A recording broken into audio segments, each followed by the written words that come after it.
আপনারা দেখছেন local news, সব দিন সারাদিন বাংলা জাগো, নিরপেক্ষই লক্ষ্য।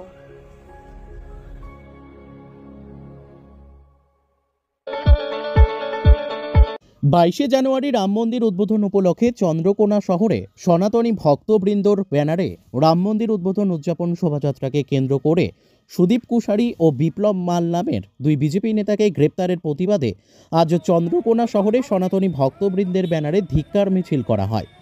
সুদীপ কুশারি আরামবাগ সাংগঠনিক জেলা বিজেপির সম্পাদক ও বিপ্লব মাল চন্দ্রকোনা 2 নম্বর মণ্ডলের মণ্ডল সভাপতি পদে রয়েছেন। 22 তারিখ দুজনকে গ্রেপ্তারের পর অবশ্য ওই দিন সন্ধে নাগাদ দুজনই ঘাটাল আদালত থেকে জামিন পেয়ে যান। আর সেই ঘটনার প্রতিবাদে আজকে দিলীপ ঘোষের নেতৃত্বে চন্দ্রকোনা শহরে ধিক্কার মিছিল করা হয়। মিছিলে পা মেলান মেদিনীপুরের সাংসদ বিজেপি নেতা দিলীপ ঘোষ। চন্দ্রকোনা শহরের গোসাই বাজারে মণ্ডল কার্যালয় থেকে মিছিল শুরু হয়ে শহর পরিক্রমা করে গাছ শীতলা মোড়ে এসে শেষ হয়। মিছিল শেষে গাছ শীতলা মোড়ে করা হয়।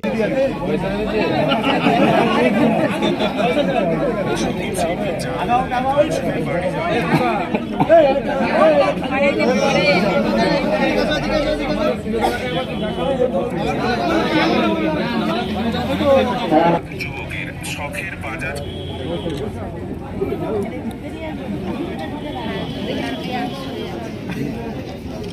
ভালো করে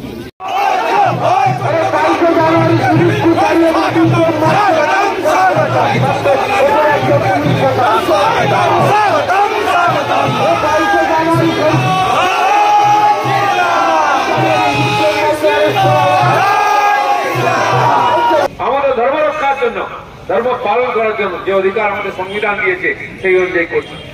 যুগ যুগ ধরে এখানে চলে আসছে।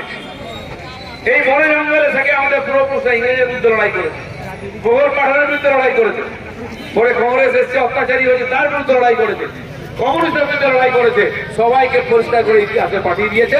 আজকে এই লুটেরাদের পার্টি, এই পার্টি ভ্রষ্টাচারীদের পার্টি টিএমসি এসছে, যারা পুকুর বুঝিয়ে লুট করে নিচ্ছে, ঘাস জমি লুট করে নিচ্ছে, কোথাও কিছু রাখছে না, সব লুট করে নিচ্ছে। একটা দিনের কাজের টাকা, তারপরে রেশনের চাল, শৌচালয়ের টাকা, কিছুই বাদ দিচ্ছে না, সব লুট করে খেয়ে নিচ্ছে।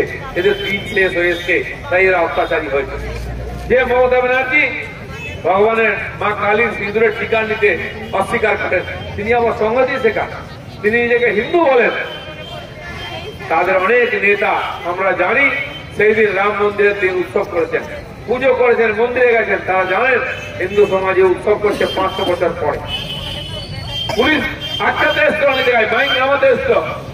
আপনাদের মনে আছে আমি বলেছিলাম মাইক খুলতে এলে আটকে রেখে প্যান্ট খুলে দিন, বাকি আমরা দেখি। লোক প্রস্তুত ছিল, গেলে প্যান্ট খুলতো, আর দরকার হলে প্যান্ট খুলবো আমরা এদের। কারণ এরা হিন্দু সমাজের নিরীহ মানুষের অত্যাচার করছে, সাধু সন্ন্যাসী মহিলাদের উপর অত্যাচার করছে। আমাদের ধর্ম আচরণে আর বাধা দিচ্ছে, তাই আমরা চুপ করে বসে থাকবো না। আমাদের অধিকারে বাধা দিলে সারা ভারতবর্ষ জুড়ে লক্ষ লক্ষ গ্রামে উৎসব হলো, শহরে উৎসব হলো, মন্দিরের মধ্যে উৎসব হলো, মিষ্টি বিতরণ হলো, যাগযজ্ঞ হলো, কোথাও কেউ বাধা হয়নি। সমস্ত মানুষ এসেছেন, কিন্তু কেবল পশ্চিমবাংলায় এখান থেকে কেউ যায়নি, এরা বাধাও দিয়েছে। কত দুর্ভাগ্য দেখুন, কত পাপী দেখুন। এরা নিজের মানুষ চোখকে ভগবান রামকে দেখতে পাচ্ছে না, তাকাতে পারছে না, এত পাপ করে চোখ তুলে হল ভগবানকে দেখতে পাচ্ছে না। বাড়িতে কার এসেছে, সারা দেশের কোটি কোটি মানুষ পাগল হয়ে যাচ্ছে, অযোধ্যায় যাবো, অযোধ্যায় যাবো। সবাইকে মানা করা হয়েছে, তাও লক্ষ লক্ষ লোক পৌঁছে নাই, না খেয়ে দেয়ে ঠান্ডার মধ্যে কুয়াশার মধ্যে আছে, রাস্তায় চিৎকার করছে জয় শ্রীরাম বলে। বলছে যতদিন না দর্শন করবো অযোধ্যা ছাড়বো না। আজ হোক রাত, কাল হোক রাত থেকে লাইন লাগিয়ে দেখবো। 23 তারিখ থেকে দর্শন শুরু হয়েছে। প্রথম দিন 5 লক্ষের বেশি মানুষ ভগবান রামের সেই বাল মূর্তিকে দেখেছে। প্রতিদিন লক্ষ লক্ষ লোক শুধু রাম মন্দিরের বিরোধিতা করেছেন, তারা কোন মুখে যাবেন? তাই সুর্পণখা বলুন আর কালনেবী বলুন, এদের ভগবান রামকে দর্শন সম্ভব নয়, তাই যায়নি ওরা। যে পাপ করেছে পাপ চোখে রামের দর্শন হবে না। পুণ্যার্থীরা যাবেন এবং তার জন্য সরকার থেকে 100 ট্রেন চালানো হবে।